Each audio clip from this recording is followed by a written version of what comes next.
This week, I've been driving the 2025 Mazda CX-5 Turbo Premium.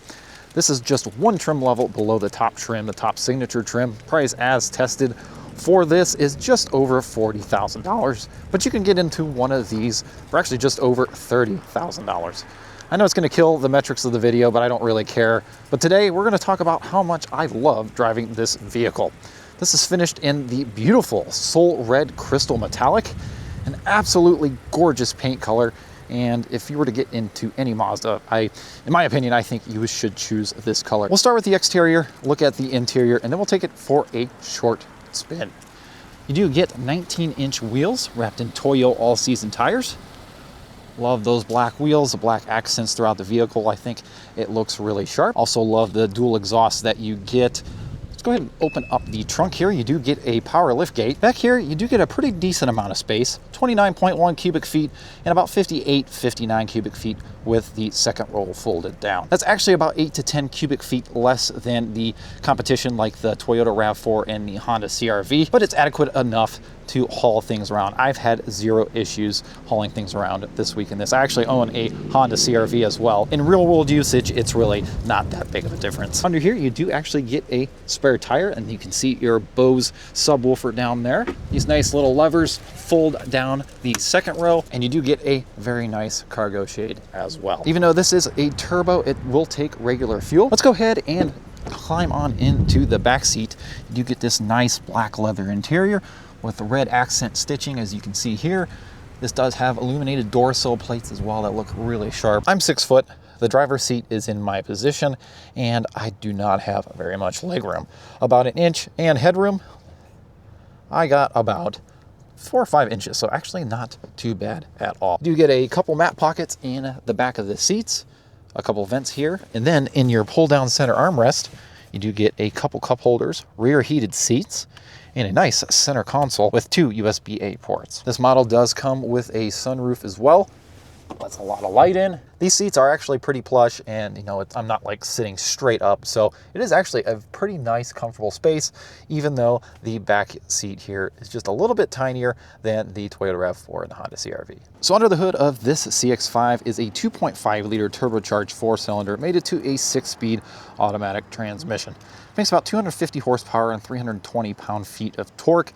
Gets 22 miles a gallon city, 27 highway, and 24 miles a gallon combined.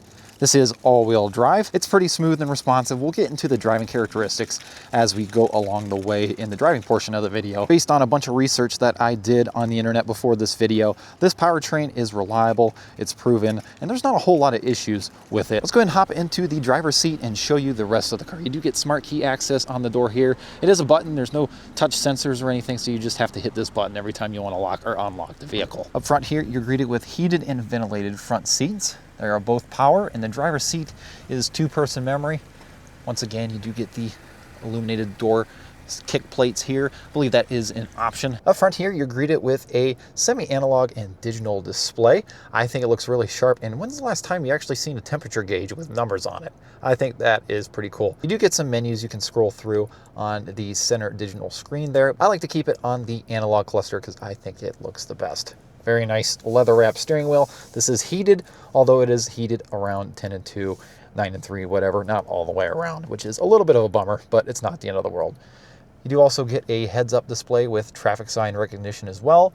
Then coming down through here, you do get a 10.3-inch infotainment with a 360 reverse cam that is super clear, wireless Android Auto, wireless CarPlay, works flawlessly, zero connectivity issues. Then coming down through here, you do get your dual zone automatic climate controls there, and then you do get a wireless cell phone charger that you have the option to turn it on and off.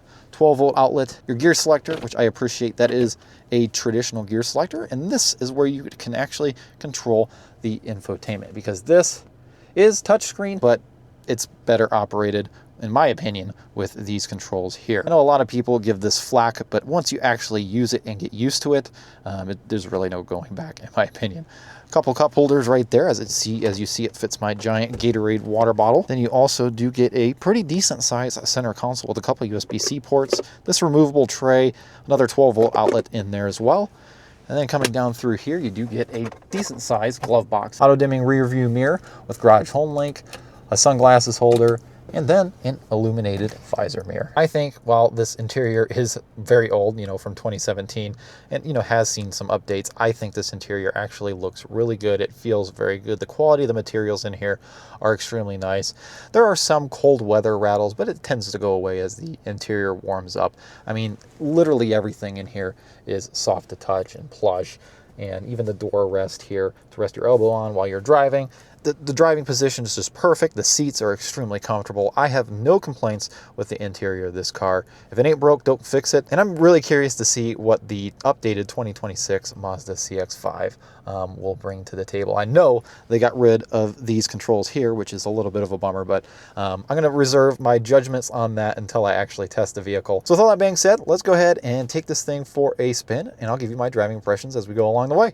Now, I really don't mean this as a con, but when you set foot in this vehicle, it's almost like stepping back in time 8 years. It's got the technology, it's got, the modern updates, and it still really looks good for the age.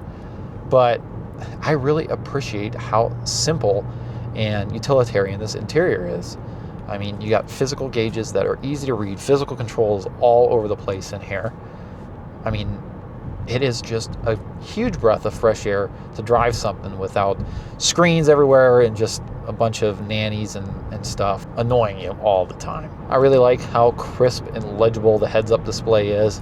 Obviously, I'm not sure if it came through on the previous camera or this camera, but you do get traffic sign recognition, navigation through there as well, and all your driver assistance features as well, blind spot monitoring if the lane centering is on, and your cruise control information.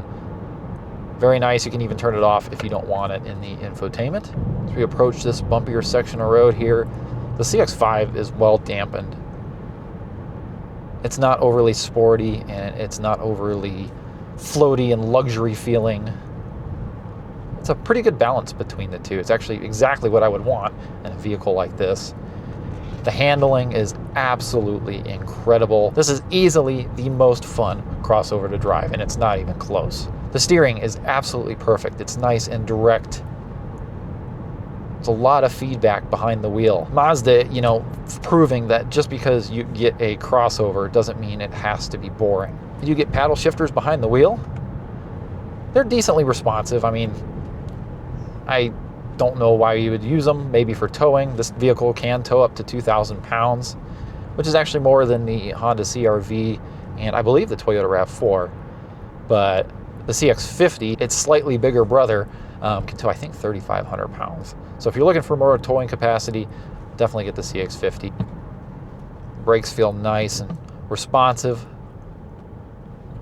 It's not squishy at all. Definitely confidence inspiring for sure. It's a nice Lexus LS. I don't see too many of those around here. Pretty sharp. No auto start technology in here either. Just stays on. It goes. The throttle response is really good. This 6-speed transmission shifts wonderfully as well. This whole powertrain is perfect. This also does come with a naturally aspirated 2.5 liter. I think that makes like 190 horsepower. I've driven one of those before as a rental car, but I would definitely choose this powertrain if you can swing it. It is a lot more fun. The other powertrain, it's pretty quick. It's quick enough, but this one suits this vehicle really nicely. Across this bridge here and railroad track.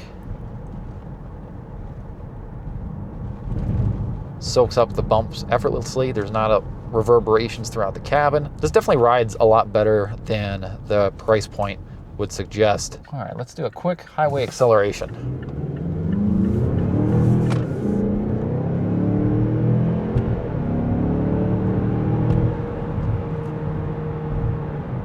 I love hitting the gas and just going. That's awesome. The throttle response is so good, you would honestly swear it's like an old traditional cable throttle linkage. Here on the highway, you do get adaptive cruise control and lane centering. I think that is the biggest con about this vehicle because it's not very good. The adaptive cruise control is a bit slow to respond, especially when you try to pull out into the other lane when there's a car in front of you. It doesn't want to accelerate until you fully get into that lane, especially if a car slows up in front of you and then speeds back up. it takes a minute for it to respond. Lane centering, same story. It kind of bobs and weaves throughout here. Maybe the updated 2026 CX-5 will kind of fix that. Pretty good visibility as well. I believe we got a Type R behind me. Looks pretty sharp. Blind spot monitoring in the mirrors. No huge blind spots at all. It's just an SI, but it's sharp.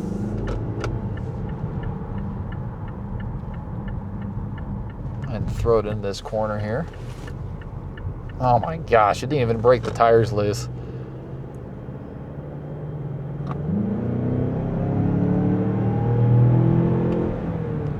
Plenty of highway on-ramp acceleration.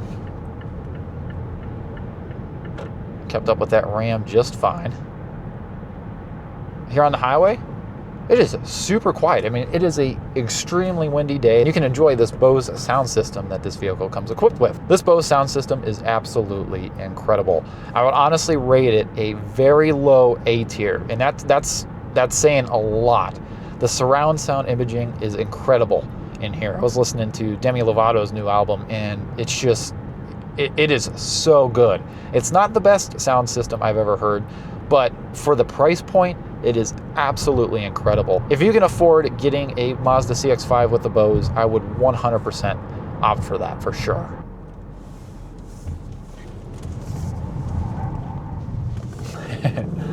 Lots of safe to understeer, but you know what?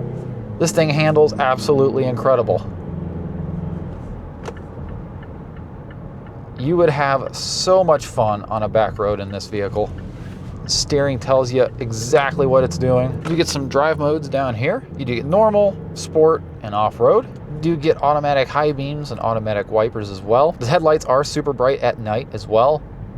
They are adaptive, so when you turn the steering wheel, the headlights will move in the direction you're turning the steering wheel, which is nice. The heated and ventilated seats work really well. The ventilation is pretty strong. The heat is very strong.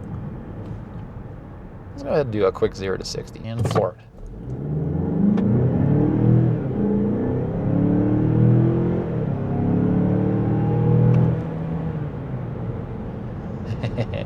It's pretty quick. Fuel economy hasn't been that great. This thing gets absolutely horrendous fuel economy. I've been averaging actually 24.5, and yeah, something like the Toyota RAV4 and the Honda CR-V, the non-hybrid versions of that, are going to get far better fuel economy, but they're not going to be as fun to drive. So there's your trade-off. There's your gotcha moment for the Mazda CX-5. It's definitely not the most fuel efficient, that's for sure. Check this out. This actually will show you how old school this vehicle is. You have a little twisty knob here to control the brightness of the instrument cluster, and you can even push it in to change it into kilometers an hour. It probably at some point served a function of, switching, between trip and all your different menus in here, but just goes to show you, I haven't seen one of these twisty things on the cage cluster in years. So if you're in the market for a new crossover and you don't want something that is boring and just a penalty box every time you get into it, get a Mazda CX-5. This is hands down, like I said, the most fun, the most engaging crossover on the market. Well, guys, I think that's going to do it for the 2025 Mazda CX-5 Turbo Premium review. Let me know what you guys think in the comments about the Mazda CX-5. I know a lot of people have owned these and just absolutely love them. Let's go ahead and take one more quick walk around it because, I mean, the Soul Red exterior just looks incredible, especially in the sun. I mean, just look at the way this thing glistens in the sun. Hopefully my camera is just not darkening the vehicle up. Probably is. Shout out to Mazda for providing this vehicle for me to film this week. If I actually had a Honda CR-V, a Mazda CX-5, and a Toyota RAV4 right here, and you say to pick one, I would definitely choose this one, in my opinion. Other people's mileage may vary, but I just think this is just an incredible vehicle and definitely worth checking out if you're cross-shopping crossovers. Thank you guys so much for watching. Please be sure to like and subscribe, and we'll go ahead and see you in the next video. Take care, everybody.